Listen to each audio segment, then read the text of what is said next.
এক নম্বরে আমাদের নবী মুহাম্মদ রাসূলুল্লাহ দুনিয়ার জমিনে সত্য কথা বলার কারণে তিনিও 3 বছর জেল খেটেছেন। আমরা তার উম্মত, ইন্নাল উলামা ওয়ারাসাতুল আম্বিয়া।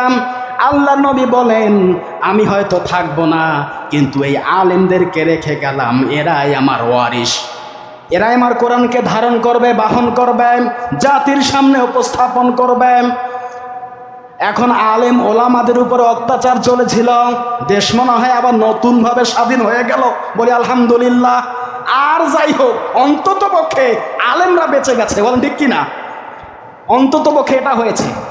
আর যাই হোক আর না হোক, অন্তত পক্ষে টুপি মাথায় দিয়ে জুব্বা পরে একটা লোক শহরে নির্ভয় একদম নির্দ্বিধায় চলাফেরা করতে পারে, অন্তত পক্ষে। আর সেকে ধরার ভয় আর করে না, জেলে যাওয়ার ভয় অন্তত আর করে না।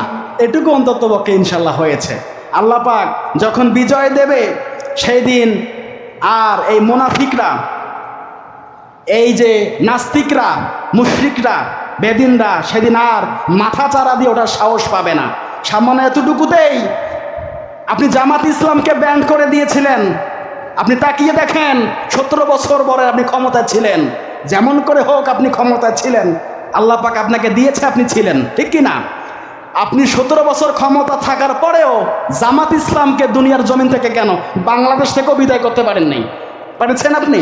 যেদিন ব্যান করে দিয়েছিলেন, জামাতের আমির ডক্টর শফিকুল ইসলাম বলেছেন যে ওরা 17 বছর ক্ষমতা থাকার পরেও ক্ষমতা ছেড়ে 1 ঘন্টাও দেশে টিকতে পারলো না।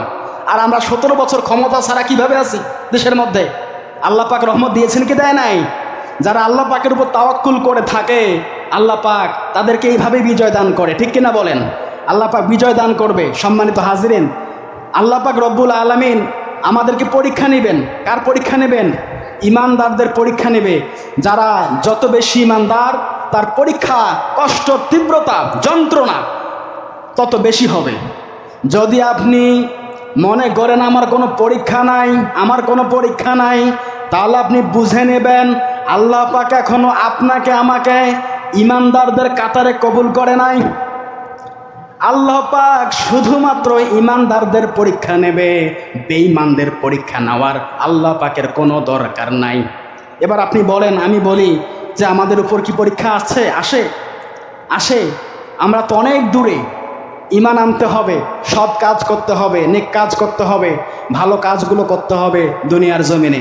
সম্মানিত হাজিরিন, এই পবিত্র সূরাতুল আসরের শিক্ষা হচ্ছে এই, 1 নম্বরে আল্লাহ পাকের হুকুম, ঈমান আনা লাগবে এবং সৎ কাজ করা লাগবে, সত্য কথা বলা লাগবে এবং সত্য কাজের আদেশ করা লাগবে, আর মন্দ কাজের নিষেধ করা লাগবে। এবং ধৈর্য ধারণ করতে হবে আল্লাহর নবী মুহাম্মদ রাসূলুল্লাহর মতো। ধৈর্য ধারণ করতে হবে হযরত আইয়ুব আলাইহিস সালাতু ওয়াস সালামের মতো। ধৈর্য ধারণ করতে হবে হযরত জাকারিয়া আলাইহিস সালাতু ওয়াস সালামের মতো, বলে ঠিক কিনা?